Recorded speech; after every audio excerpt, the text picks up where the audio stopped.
एक बार की बात है। एक प्रदेश में एक नामी चोर रहता था। एक दिन वो चोर चोरी करते हुए पकड़ा गया। फिर उसे राजा के सामने पेश किया गया। राजा ने कहा कि तुम्हें जीने का कोई हक नहीं, और भरे दरबार में उसे सजाए मौत सुनाई गई। चोर खामोश खड़ा रहा। आखिर में राजा ने चोर से पूछा, तुम्हारी कोई अंतिम इच्छा हो तो बताओ। चोर ने सिर झुकाकर कहा, हुजूर, माई बाप गुस्ताखी माफ़ हो तो एक बात अर्ज करूं। राजा ने कहा, बोलो। चोर ने कहा, राजन, मैं चोर हूँ, मैं पकड़ा भी गया हूँ और अब मुझे फांसी की सज़ा भी हो चुकी है। राजा ने कहा, साफ साफ कहो, कहना क्या चाहते हो। चोर ने कहना शुरू किया, राजन, मुझे इस बात का अफसोस रहेगा कि मैं घोड़े को उड़ाने की विद्या जानता हूँ। मैं चाहता था कि कोई दूसरा उस विद्या को काश सीख पाता, लेकिन अफसोस कि मेरी मौत की सज़ा के साथ ही ये विद्या भी इस धरती से लुप्त हो जाएगी। मेरे बाद फिर कोई घोड़े को उड़ाने की विद्या के सच से रूबरू नहीं हो पाएगा। राजा ने कहा, क्या कह रहे हो? क्या तुम सचमुच घोड़े को हवा में उड़ाने की विद्या जानते हो? मैं तुम्हारी बात पर यकीन नहीं कर सकता। तुम झूठ बोल रहे हो, तुम्हें मरना ही होगा। चोर ने कहा, हुजूर, आप ठीक ही फरमा रहे हैं, मुझे मरना ही चाहिए। छोड़िए, इस घोड़े उड़ाने की विद्या का किसी को क्या करना। राजा जरा दुविधा में फंसा।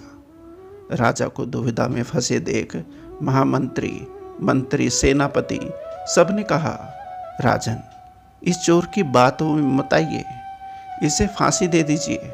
राजा कुछ सोचता हुआ चोर से कहने लगा, सुनो चोर, अगर तुमने सचमुच साबित कर दिया कि तुम घोड़े को हवा में उड़ा सकते हो तो तुम्हें हम सज़ा से माफ़ी दे देंगे।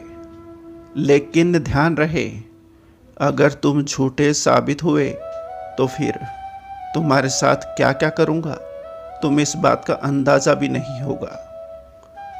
चोर ने दोनों हाथ जोड़कर कहा, राजन, आप मुझे साल भर का वक्त दें, साथ में एक घोड़ा और घोड़े को अच्छी खुराक खिलाने के लिए कुछ धन दें। साल भर में मैं घोड़े को उड़ाना सिखा दूंगा और फिर आप जो चाहे फैसला करें।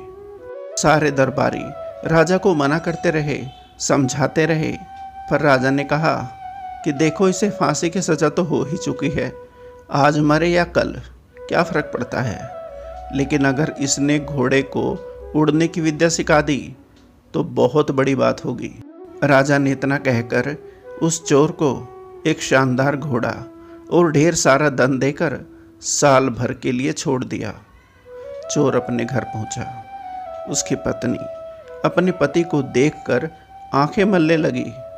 उसने पति से पूछा कि तुम तो पकड़े गए थे, फिर ये घोड़े के साथ वापस कैसे लौट आए। चोर ने पूरी कहानी सुनाई और कहा, अब साल भर मौज करो, इतना धन साथ लाया हूँ। चोर की पत्नी हैरान थी। उसने कहा, तुम वहाँ भी झूठ बोलाए।